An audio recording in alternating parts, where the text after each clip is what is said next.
एकादश विषय हिंदी क्षितिज भाग 2 गद्य खंड पाठ 13 मानवीय करुणा की दिव्य चमक। लेखक सर्वेश्वर दयाल सक्सेना। विधा संस्मरण।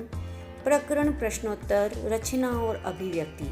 प्रश्न 8, आपके विचार से बुल्के ने भारत आने का मन क्यों बनाया होगा?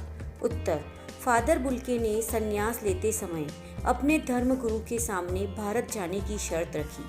संभवतः वे भारत की संस्कृति, समाज, सभ्यता तथा ज्ञान से प्रभावित रहे होंगे। भारत तो वैसे भी प्राचीन काल से ऋषि मुनियों व तपस्वियों का देश है, जिसने विश्व को शांति, प्रेम, अहिंसा, आदर्श व नैतिक मूल्यों का पाठ पढ़ाया। इन सारी विशेषताओं ने ही बुल्के को भारत आने के लिए आकृष्ट किया होगा। आध्यात्मिक क्षेत्र में भारत आज भी विश्व गुरु है। वह संपूर्ण संसार को विश्व कल्याण का संदेश देने वाला है। इन सभी कारणों से बुल्के ने भारत आने का निर्णय लिया होगा। प्रश्न 9, बहुत सुंदर है मेरी जन्मभूमि रैम्स चैपल। इस पंक्ति में फादर बुल्के की अपनी जन्मभूमि के प्रति कौन सी भावनाएं अभिव्यक्त होती है? आप अपनी जन्मभूमि के बारे में क्या सोचते हैं? उत्तर, अपनी जन्मभूमि से लगाव होना स्वाभाविक है और यह पंक्ति बताती है कि फादर बुल्के को भी अपनी जन्मभूमि से अत्यधिक प्रेम था। उसकी प्राकृतिक और सांस्कृतिक सुंदरता पर उनका मन मुग्ध था। मेरी जन्मभूमि भारत है। हम इसे भारत माता के नाम से भी संबोधित करते हैं। यह भूमि सदैव हमें माता की तरह ही पालती पोसती आई है। इसका विविधतापूर्ण प्राकृतिक सौंदर्य, इसकी महान संस्कृति और आध्यात्मिक परंपराएं मुझे गर्व और अनुराग से भर देती है।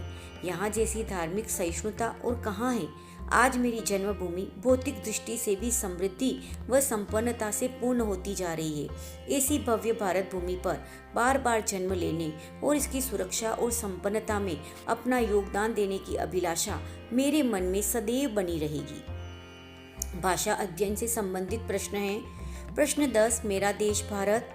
इस विषय पर 100 शब्दों में एक अनुच्छेद लिखना है। छात्र स्वयं इस प्रश्न का उत्तर लिखेंगे। प्रश्न 11, आपका मित्र हडसन एंट्री ऑस्ट्रेलिया में रहता है। उसे इस बार की गर्मी की छुट्टियों के दौरान भारत के पर्वतीय प्रदेशों के भ्रमण हेतु निमंत्रित करते हुए पत्र लिखिए।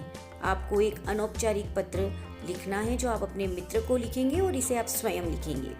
प्रश्न 12, निम्नलिखित वाक्यों में समुच्चय बोधक छांटकर अलग लिखिए। क, तब भी जब इलाहाबाद में थे और तब भी जब दिल्ली आते थे।